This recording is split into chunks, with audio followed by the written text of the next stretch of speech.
اعوذ باللہ من الشیطان الرجیم بسم اللہ الرحمن الرحیم۔ اب یہاں سے شروع ہو رہا ہے 5ویں رکوع سے مسلسل 10 رکوع، مسلسل خطاب ہے بنی اسرائیل سے۔ البتہ ان میں ایک تقسیم ہے، پہلے رکوع میں دعوت ہے۔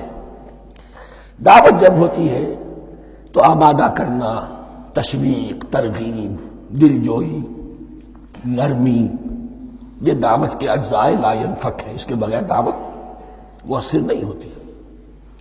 لہذا ان 7 آیات میں یہ یوں سمجھیے کہ ان 10 رکوعوں کے لیے یہ بمنزلہ فاتحہ ہے۔ جیسے سورہ فاتحہ 7 آیتوں کی، ایسے ہی اس دعوت سابقہ امت مسلمہ کو دعوت دی جا رہی ہے۔ تو کس طرح دی جا رہی ہے؟ یہ کون تھے؟ یہ بھی مسلمان ہی تو تھے نا، کافر تو ہو گئے حضور کا انکار کر کے، ورنہ وہ موسیٰ کے ماننے والے، شریعت ان کے پاس، بڑے بڑے علماء ان میں، علم کا چرچا ان میں، سب کچھ تھا، ان کو دعوت دی جا رہی ہے۔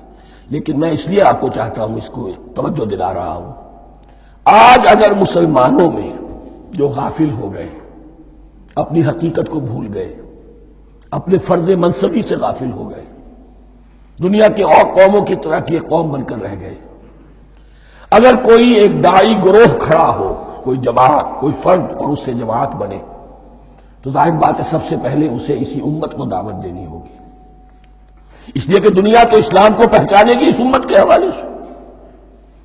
فزیشین ہیل تھائی سیلف، پہلے یہ تو ٹھیک ہو، یہ کہیں پر صحیح اسلام کا نمونہ پیش کرے تو دنیا کو دعوت دے سکو گے، آؤ دیکھو یہ ہے اسلام۔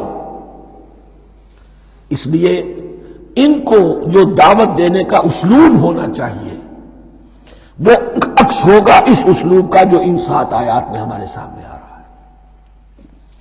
یا بنی اسرائیل اذکروا نعمتی التی انعمت علیکم، اے بنی اسرائیل، اسرائیل کو سمجھ لیجئے یہ مرکب لفظ ہے، اسم، اسی سے اسیر بنا ہے، اسیر جو کسی کا قیدی ہوتا ہے۔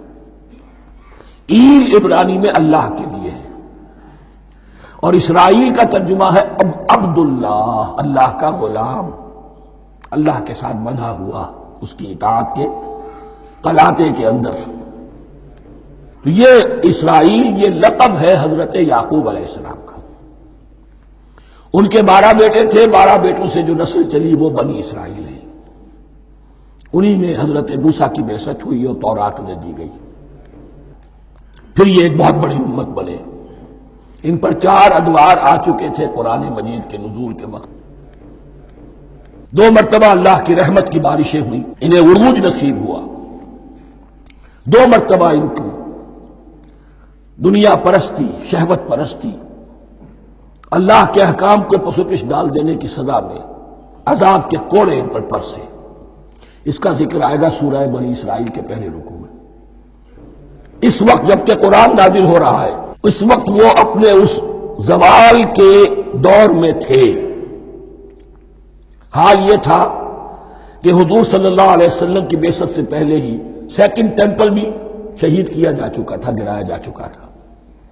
حضرت سلیمان نے جو بنایا تھا ہیکل سلیمانی، جس کو یہ 1st ٹیمپل کہتے ہیں، اسے نیبوکدنضر نے گرا دیا تھا حضرت مسیح سے بھی کئی 100 سال پہلے۔ لیکن اس کے بعد پھر یہ رومنز نے سن 70 عیسوی میں حضور کی ولادت سے 500 برس پہلے ان کا یہ یروشلم تباہ و برباد ہوا، اس میں لوگوں کو قتل کیا گیا، قتل عام ہوا، اور 2nd ٹیمپل جو ہے وہ بھی گرا دیا گیا، جو اب تک گرا پڑا ہوا ہے۔ صرف ایک ویلنگ وال ہے جس کے پاس جا کر یہودی جو ہے ماتم کر لیتے ہیں، روتے ہیں، اور اب وہ بنانے پر تلے ہوئے ہیں اپنا 3rd ٹیمپل، اس کے نقشے بن چکے ہیں، بلو پرنٹ بن چکے ہیں۔ لیکن بہرحال جس وقت قرآن نازل ہو رہا تھا یہ بہت ہی پستی میں تھے۔ اس کے بارے میں فرمایا، اے بنی اسرائیل ذرا یاد کرو میرے اس انعام کو جو تم پر ہوا۔ وہ انعام کیا ہے؟ میں نے تمہیں اپنی کتاب دی، نبوت سے سرفراز فرمایا، اپنی شریعت تمہیں عطا فرمائی، تمہیں داؤد، تمہارے اندر داؤد اور سلیمان جیسے بادشاہ اٹھائے، جو بادشاہ بھی تھے، نبی بھی تھے۔ وَأَوْفُوا بِعَهْدِي، اور میرے وعدے کو پورا کرو تاکہ میں بھی اپنے وعدے کو پورا کروں۔ یہ وعدہ ہے جو کتاب استثناء جو ہے اولڈ ٹیسٹمنٹ کی ڈیوٹرانومی، اس کے 18ویں باب کی آیت نمبر 18-19 میں ہے۔ حضرت موسیٰ سے خطاب کر کے اس میں اللہ نے یہ الفاظ فرمائے، میں ان کے بھائیوں میں سے تیرے مانند ایک نبی برپا کروں گا اور اس کے منہ میں اپنا کلام ڈالوں گا، اور وہ وہی کچھ بتائے گا جو میں اس سے کہوں گا۔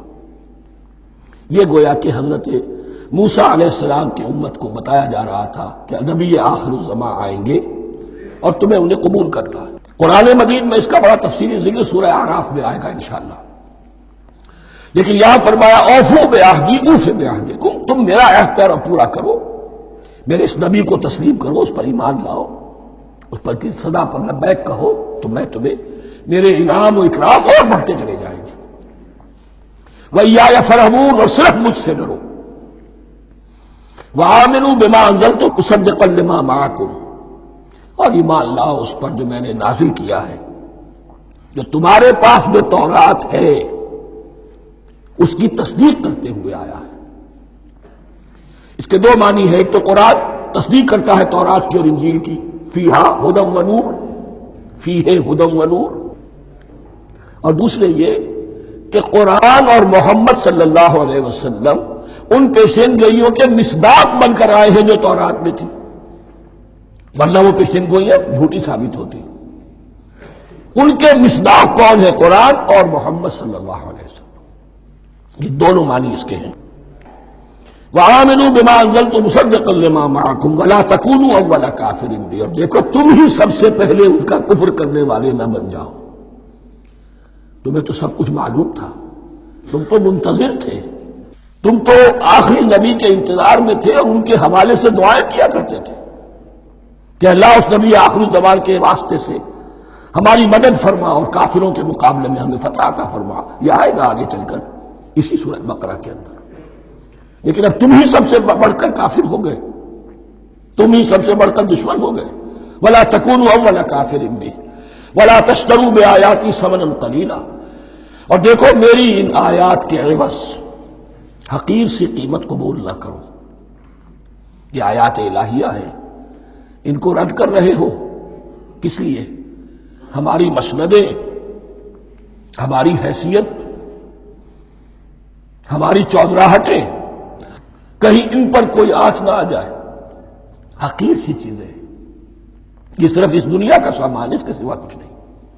وَلَا تَشْتَرُوا بِآيَاتِي ثَمَنًا قَلِيلًا وَإِيَّايَ فَاتَّقُونِ، اور صرف مجھ سے تقوی اختیار کرو، میرا تقوی اختیار کرو۔ صدق اللہ العظیم۔